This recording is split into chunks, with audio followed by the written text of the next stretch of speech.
Hey! Salut les cyclous! Bienvenue dans cette nouvelle vidéo, la première de l'année, et je vous souhaite aussi une très bonne année.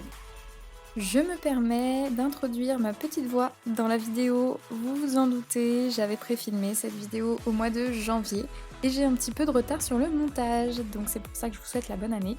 Ça part d'un bon sentiment et c'est dit de bon cœur, donc je vous laisse avec la suite de la vidéo, j'espère que ça va vous plaire.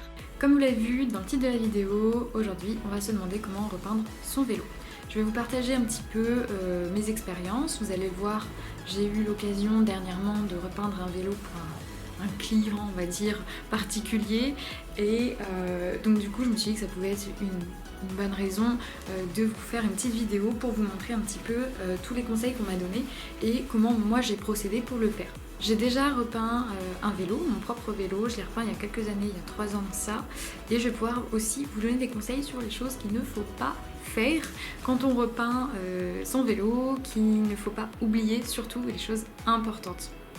J'en profite aussi pour faire une petite aparté pour vous dire que vous allez trouver sur YouTube aussi, si vous avez besoin, des chaînes un petit peu plus spécialisées dans la repeinte de cadres de vélo, avec vraiment des professionnels qui vont vous expliquer aussi parfois, si vous voulez, la composition de certaines peintures de vélo et vraiment des choses dans le détail. Donc ça, vous pouvez aussi le trouver.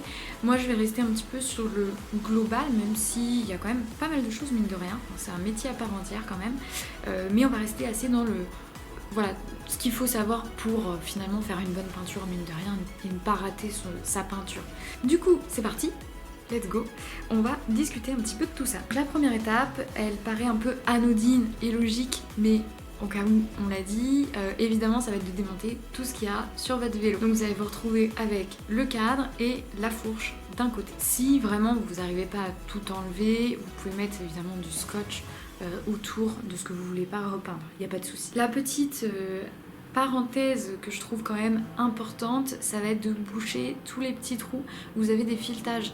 Si vous avez votre pivot de fourche par exemple qui est fileté, logiquement vous n'allez pas le repeindre, mais ça coûte rien de mettre un petit morceau de scotch pour protéger tout simplement le filetage. Pareil, si vous avez le filetage de la boîte de pédalier, mettez dans la boîte de pédalier un petit peu de chiffon pour bourrer, pour ne pas repeindre le filetage dessus.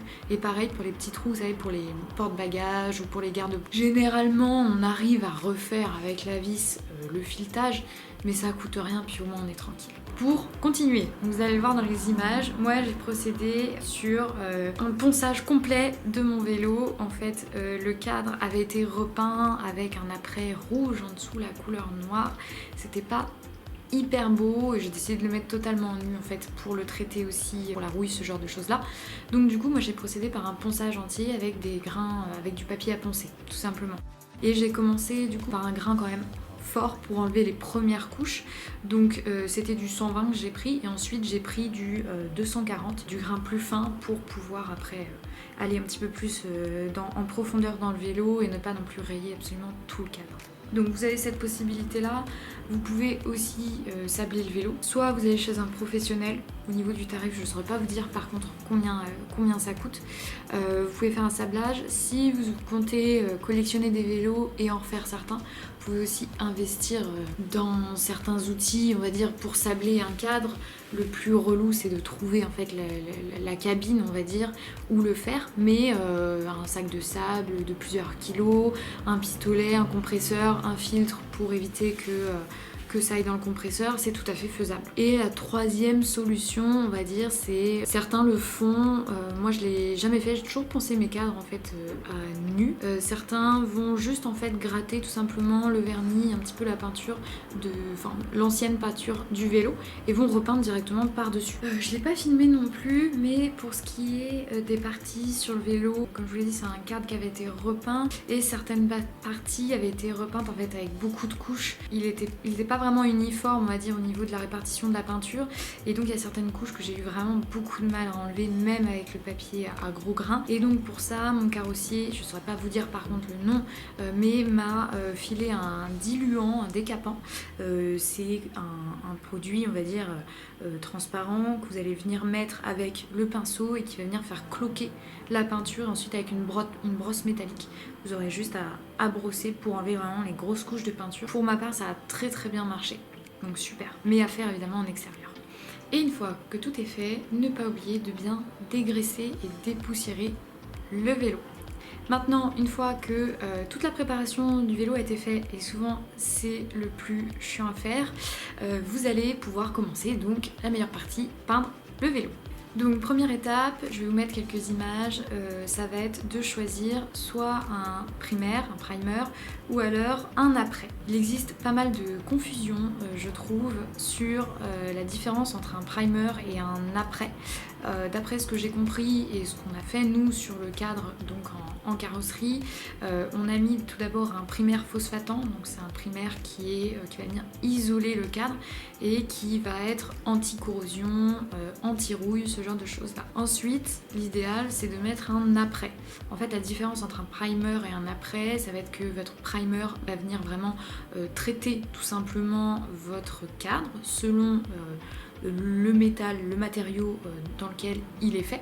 Donc nous, du coup, on a mis un anti-corrosion, ce genre de choses-là, pour être tranquille au niveau de la rouille, etc. sur mon cadre qui était en acier. Et ensuite, on est venu mettre une première petite couche de peinture par-dessus, mais vous pouvez aussi mettre un après qui va venir, lui, faire accrocher le primer avec la peinture. L'après va vraiment venir niveler, on va dire, la peinture sur le cadre, va venir niveler en fait tout simplement le cadre si jamais vous avez un petit peu des différences par endroit. Donc le primer, vous pouvez le choisir pour traiter votre cadre de vélo, et l'après va venir être une couche, on va dire, encore plus protectrice et faire le lien entre votre peinture et le matériau de votre vélo pour que les deux accrochent. Pour vous apporter un petit exemple, moi quand j'avais repeint mon premier vélo, j'avais juste acheté un après, je connaissais pas le principe de primer et j'avais juste trouvé un après avec des bombes pour métal ou acier il me semble,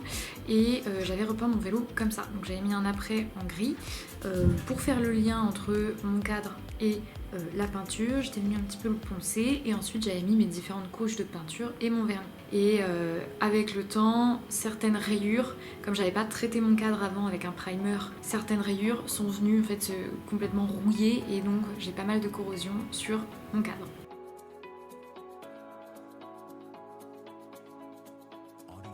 Une fois qu'on a fait nos petites couches du coup de primer et d'après, donc on vient un petit peu gratter la surface pour pouvoir y accrocher la peinture. Donc un petit coup de papier à poncer, on nettoie un petit peu rapidement quand même la petite poudre en fait qui va venir se déposer sur le vélo pour que ce soit bien propre.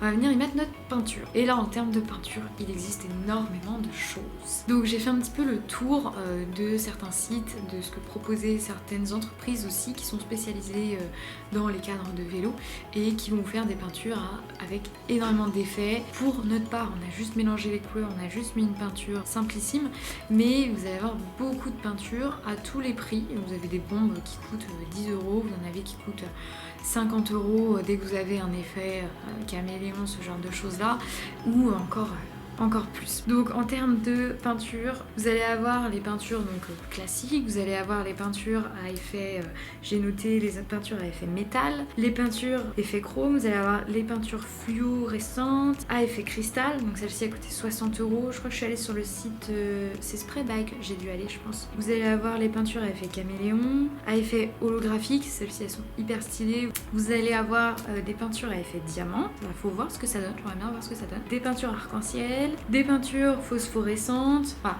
il y a énormément de peintures différentes. Le but c'est de choisir ce qui vous plaît et selon votre budget bien entendu.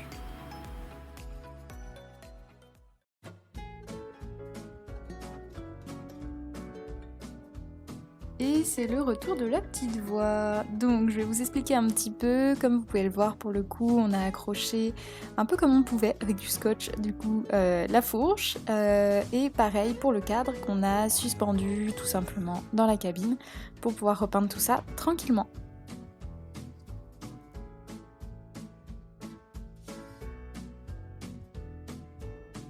Par la suite, du coup, on a mélangé les couleurs. Enfin, je n'ai pas fait ça, c'est mon carrossier évidemment qui l'a fait. En fait, je lui avais donné une couleur à faire que voulait mon client et il l'a refait du coup à l'œil. Donc, il a mélangé certaines couleurs. Je ne saurais pas vous dire exactement comment il fait. Je sais qu'on a rajouté du noir pour salir un petit peu la couleur et du jaune pour l'éclaircir. Mais en tout cas, on a réussi à avoir la couleur qu'on voulait et c'était vachement sympa de voir comment il faisait. Pour la couleur, pas de jugement. Au départ, je trouvais aussi que ça ressemblait un peu à du cacadois ou à une couleur vomi. Mais en fait, au final, ça rend super bien. En fait, mon client s'était inspiré d'un vélo Raleigh en exposition chez le fleuriste juste à côté de la carrosserie. Et franchement, ça rend pas mal du tout.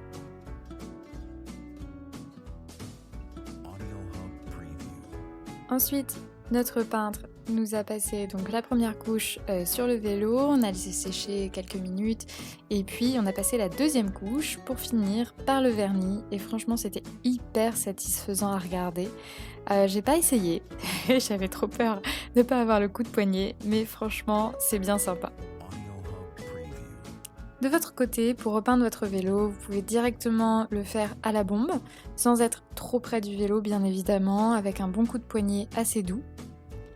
Vous pouvez aussi vous procurer sur internet pour pas très cher des adaptateurs, des pistolets que vous allez brancher en fait à votre bombe de peinture et je pense que ça permet d'avoir un embout peut-être plus simple à utiliser et plus précis.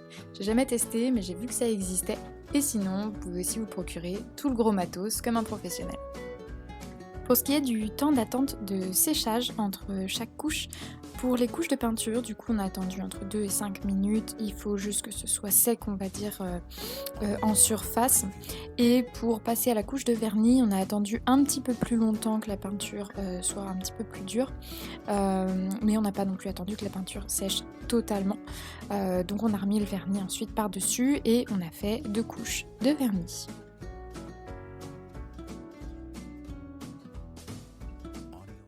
Et donc la dernière étape, ça va être le vernis. Pour ce qui est donc du vernis, comme j'ai dit précédemment, l'idéal si vous êtes en train de repeindre votre vélo comme ça, sans autocollant, sans rien, ça va être de le mettre assez rapidement, parce que le vernis en fait va se tendre pour finir, on va dire, la couche autour de votre matériau de base, du cadre avec la peinture et toutes les couches précédentes. Ça va vraiment être la finalité du vélo.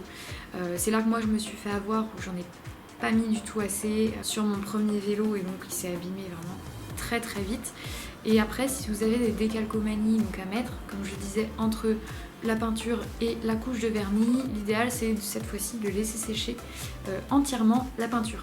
Voilà, donc on en a un petit peu fini avec ce sujet. Évidemment, on pourrait rentrer dans le détail de plein de choses. Je vous invite à mettre en commentaire, comme toujours, toutes les petites remarques que vous avez, qu'elles soient positives ou négatives, bien entendu, sur les vidéos et sur le sujet. De nous apporter aussi, et d'apporter à ceux qui regardent cette vidéo pour repeindre leur vélo des conseils en plus, tout simplement. Pour résumer, du coup, on a dit donc de démonter son vélo ou de protéger certaines zones qu'on n'a pas envie de s'embêter à démonter si on n'a pas tous les outils nécessaires. Ensuite, donc de décaper le cadre. S'il est propre et qu'il a déjà été traité et que vous voulez juste changer la couleur, vous n'êtes pas obligé de poncer à nu votre cadre, vous pouvez juste poncer pour que ça accroche le vernis. Sinon, il y a le sablage qui est vraiment le top du top pour mettre à nu son cadre. Le ponçage, en allant sinon du plus gros grain au plus petit. Et puis, on a parlé aussi des petits diluants et des décapants qui viennent cloquer la peinture pour pouvoir l'enlever plus facilement, qui se trouve dans les magasins de bricolage. Après ça,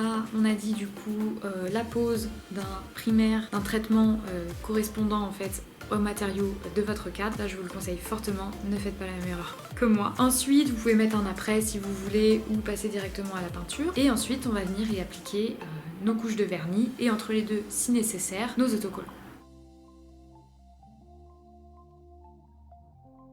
Voilà, c'est tout pour nous. J'espère que cette vidéo vous aura plu.